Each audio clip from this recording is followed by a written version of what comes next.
Think you can't fix mistakes in watercolor? Well, watch on and I'll show you how I fixed a big mistake in this watercolor painting of a South Carolina marsh. I'm starting on dry paper with the drawing and using this bristle brush to wet the paper to make it ready for the sky color, which will blend into the puddles I just made. I'm painting a bluer sky than the one in the photo reference, using cobalt blue and manganese blue hue. Despite the glare in this shot, you can see how wet the paper is in order to get a smooth wash that will be the marsh water. I've sped up the video quite a bit as the actual painting took over an hour to paint. I let the painting dry before moving on to the distant land. I painted the trees to be a little bit taller than the way they look in the photo, because cameras naturally will squish down the actual height of distant land. Then using a combination of shadow green and deep sea green, I'm painting using various values of color to suggest closer or farther land. This is wet on dry. Using a lighter green, I'm starting to brush in the distant grasses of the marsh. You can see that the green gets a little lighter as we go down the page. The green I'm using is Serpentine Genuine for the tops of the grass, and then undersea green to start to suggest the shadows at the bottom of the grass where it meets the water.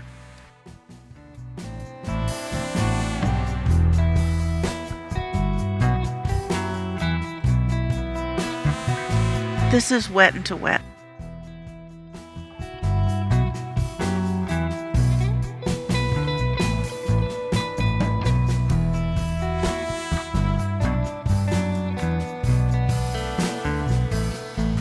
What I'm doing now is I'm laying down some dark color, wet on dry, and then coming back with a wet brush to start to get the color to bleed so it looks like reflections of grass in the water.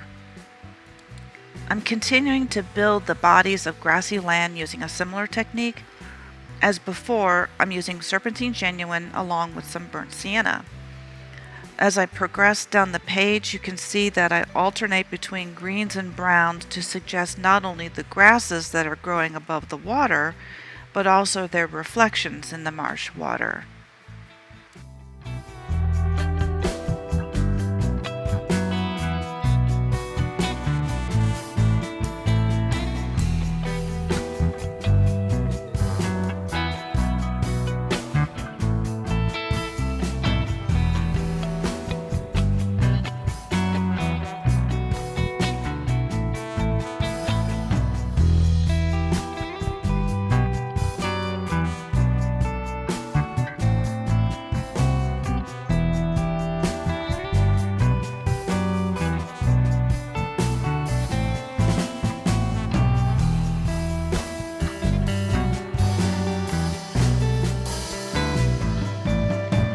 Now it's time to build in the marsh grass on the right hand side of the composition, and primarily I'm using Serpentine Genuine.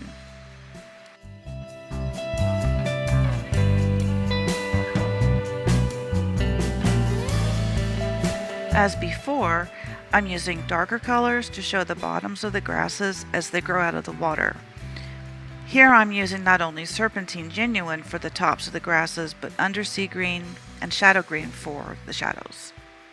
You'll notice that I've switched to the Escoda Optimo liner brush. It's listed in the description.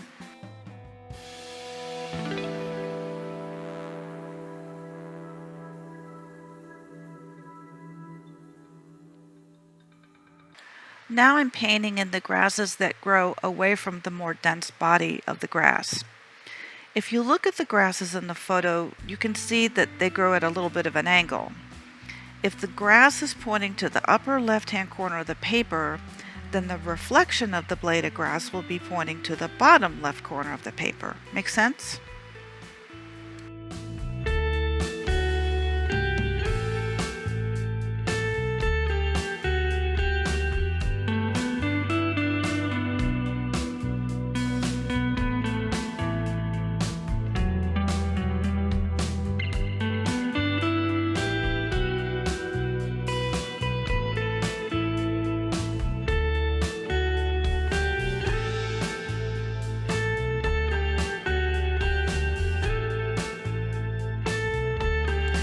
I'm spattering the paper with droplets of water. What will happen is as I paint down towards those droplets, the pigment will blend and you'll see some really interesting, very random and beautiful patterns emerge. And this is one of the things I really love about watercolor. You can make these things happen by setting up the right conditions. Beautiful blending will happen and you can make it seem random as it is in nature. I'm still using the three greens: serpentine green, undersea green, and shadow green. I'm continuing to work wet into wet as I paint the grasses.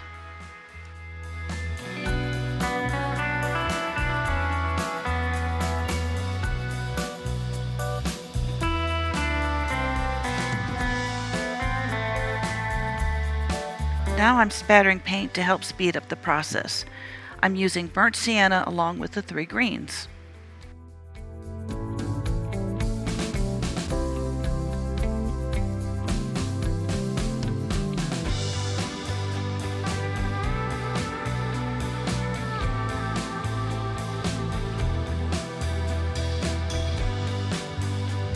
With the large droplets of water and watery paint, I use a technique called scumbling, like stumbling but with the C. It's where you take the very tip of the brush and drag it through the puddles, so when the puddles start to touch each other, it causes the pigments to blend.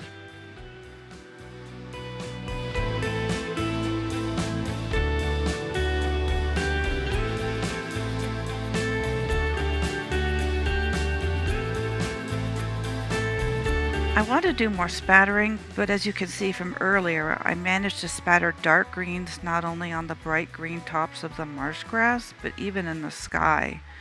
So I've covered most of the painting with a Kleenex to protect it.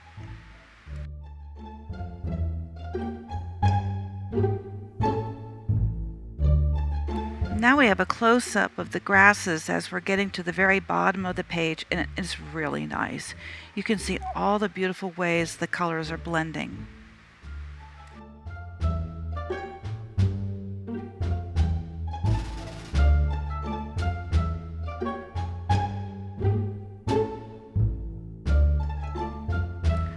I'm using the tip of my Princeton Neptune brush handle to scratch in the stems and stalks of the grasses. If the stems are a little bit light, that means my timing was good. If the paint is very wet, then the scratching makes dark branches, but if the pigments are starting to dry, the scratching will actually lift the paint and you'll get some light branches. When it works, it's really effective. It adds a lot of detail without a lot of effort. Now, one thing I could have done to add even more detail is to use a little bit of table salt, because when it dries, it creates a lot of texture.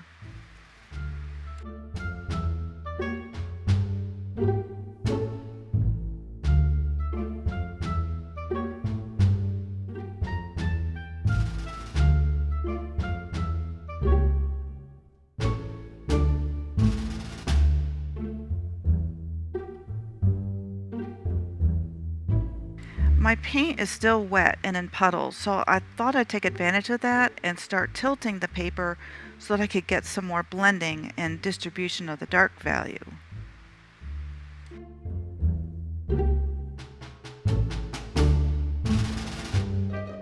Starting with a puddle of clear water, I'm going to paint in the reflections of the blue sky into the water. And again, as with the grasses, I'm trying to do a mirror image.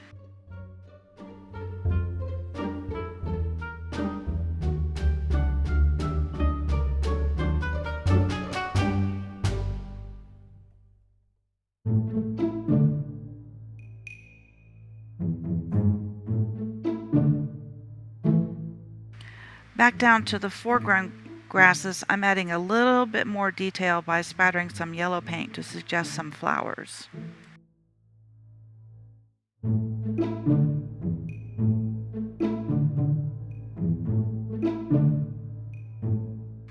I realized that the water wasn't quite dark enough in the foreground, so here I am painting a gradient of blue and dioxazine violet to deepen the value of the color of the water. Not satisfied with the value of the reflected blue sky either, I'm going over the reflection of the blue sky with additional deeper paint. Again, this is cobalt blue mostly and a little bit of manganese blue hue.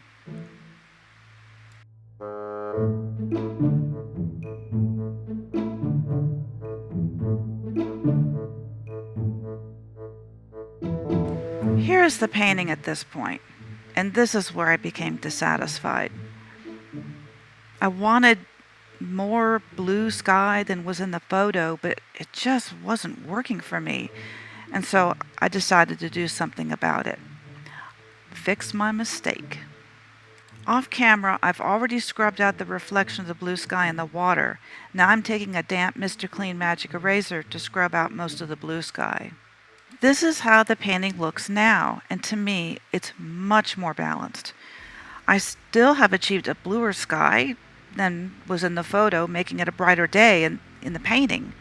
You can compare for yourself. I think it's better without the dark blue, and you can tell me in the comments if you agree. And did you guess that this is what I was going to fix? Thank you for watching and joining me on this short watercolor journey where sometimes we need to undo something we did. If you enjoyed this painting tutorial on how to fix a watercolor mistake, please subscribe, like, leave a comment, and share. I'll see you in the next one.